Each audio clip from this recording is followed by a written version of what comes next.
नाजरीन आदाब, मैं हूं आपकी मेजबान डॉक्टर हलीमा सादिया और आप देख रहे हैं जहान मन की मखसूस पेशकश विमेन ऑफ सब्सटेंस। जैसा कि हम सब आजकल इंटरनेशनल विमेंस डे के मौके पर पूरे एक महीने इसको इस तरह से सेलिब्रेट कर रहे हैं कि हर दिन आपकी खिदमत में हम एक वुमेन ऑफ सब्सटेंस को पेश करते हैं, यानी एक ऐसी खातून को जिन्होंने मेहनत मुशक्कत करके और बहुत ही लगन के साथ अपने मकसद को हासिल किया है, और एक ऐसी खातून जो आज दूसरों के लिए मिसाल बनी है। ऐसी ही एक खातून हमारे साथ यहाँ मौजूद है, मोहतरमा अजीज फातिमा साहिबा। मैं आप सबके सामने उन्हें पेश करती हूँ और उनका बहुत बहुत इस्तकबाल करती हूँ। अजीज फातिमा साहिबा, अस्सलाम वालेकुम, कैसी हैं आप? जी वालेकुम अस्सलाम, अल्हम्दुलिल्लाह मैं खैरियत से हूँ। आप बताएं।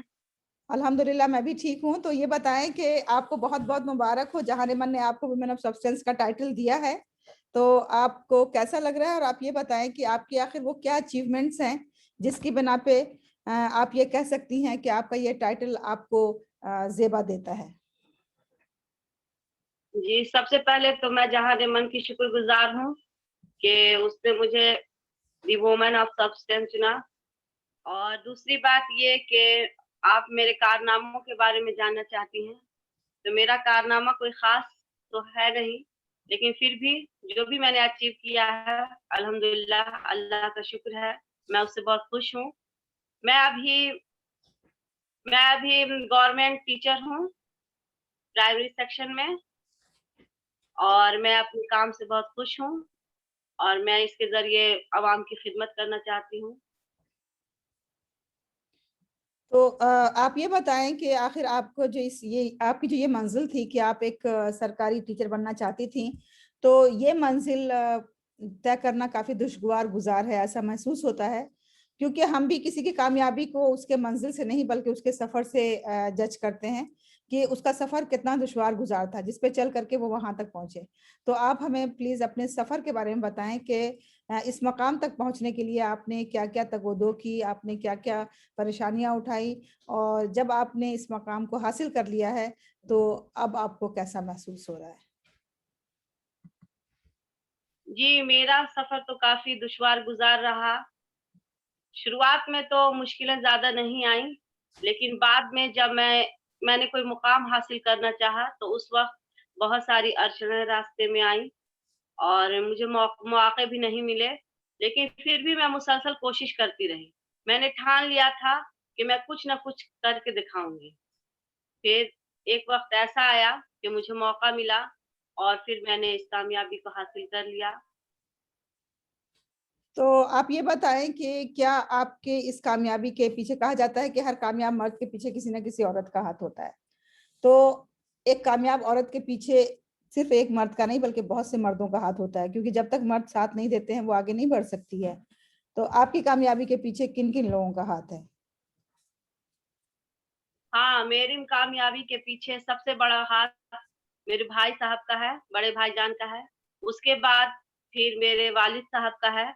मेरे वालिद तो चाहते ही थे कि मुझे डॉक्टर बनाएँ, लेकिन अफ़सोस मेरी किस्मत या कहिए कि मेरी तकदीर, तो मैं डॉक्टर तो नहीं बन पाई, लेकिन आज मैं एक गवर्नमेंट सर्वेंट ज़रूर बन गई हूँ, उन्हीं की दुआ से।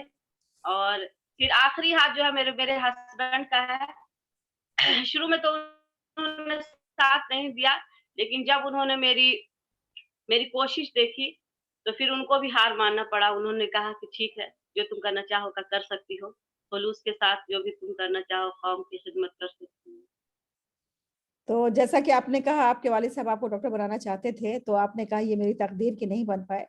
तो इसमें इतने अफसोस की बात नहीं, आप अभी भी डॉक्टर बन सकती हैं। आप मेडिसिन की डॉक्टर ना बने, आप फिलोसफी की डॉक्टर बन जाएं, आप पीएचडी कर लें। इस तरह से आपके फादर के जो ख्वाब है वो भी पूरा हो जाएगा। जी, इंशाअल्लाह कोशिश तो ज़रूर करूँगी।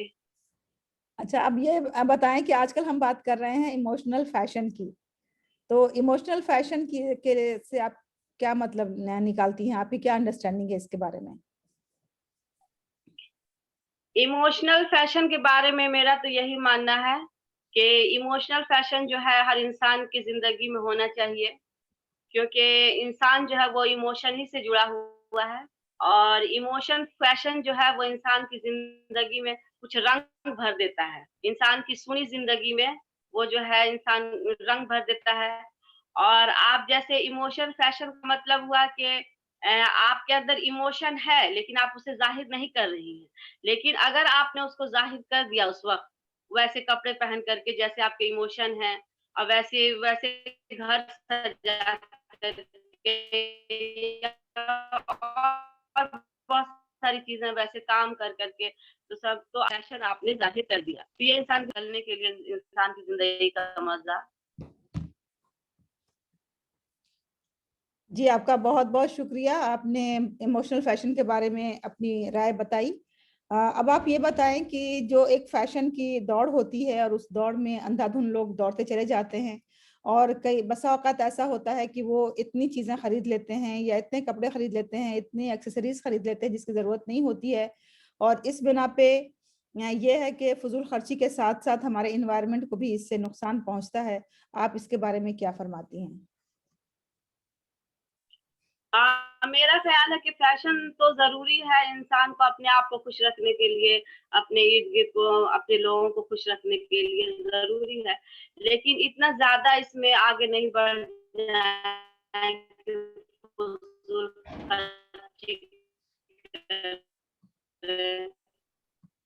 क्योंकि कुरान शरीफ में भी है कि आप जो है अपने हाथ को इतना हद से आगे बढ़ जाए तो हर इसीलिए फैशन भी जो है वो अगर बीचों-बीच में हो तो उसका मज़ा ही अलग होगा।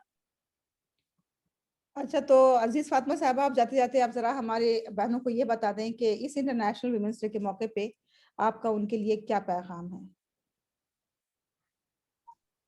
मेरा उनके लिए यही पैगाम है कि अपने आप पे यकीन रखें और हर काम जो है एतदाल के साथ करें, क्योंकि ये ज़िंदगी जो है बहुत कीमती है और इस ज़िंदगी को जो है एक कीमती उम, शय समझ कर के उसको गुज़ारें और इसे बेजा फ़ुज़ूलियात में बर्बाद ना करें और अपना एक मकसद बना लें ज़िंदगी का, जिसको हासिल करने के लिए तो वो दो रहें। जी, आपका बहुत-बहुत शुक्रिया, आप यहाँ तशरीफ़ लाएँ और जहान-ए-मन आपके को एक बार फिर मुबारकबाद देता है और हमें उम्मीद है कि इंशाअल्लाह जो आपकी कोशिशें हैं वो जारी रहेंगी और खुदा आपको कामयाबी अता करे और आप ज़रूर डॉक्टर बन जाएँ ताकि आपके वालिद साहब का ख्वाब पूरा हो सके। बहुत-बहुत शुक्रिया। जी, जी शुक्रिया।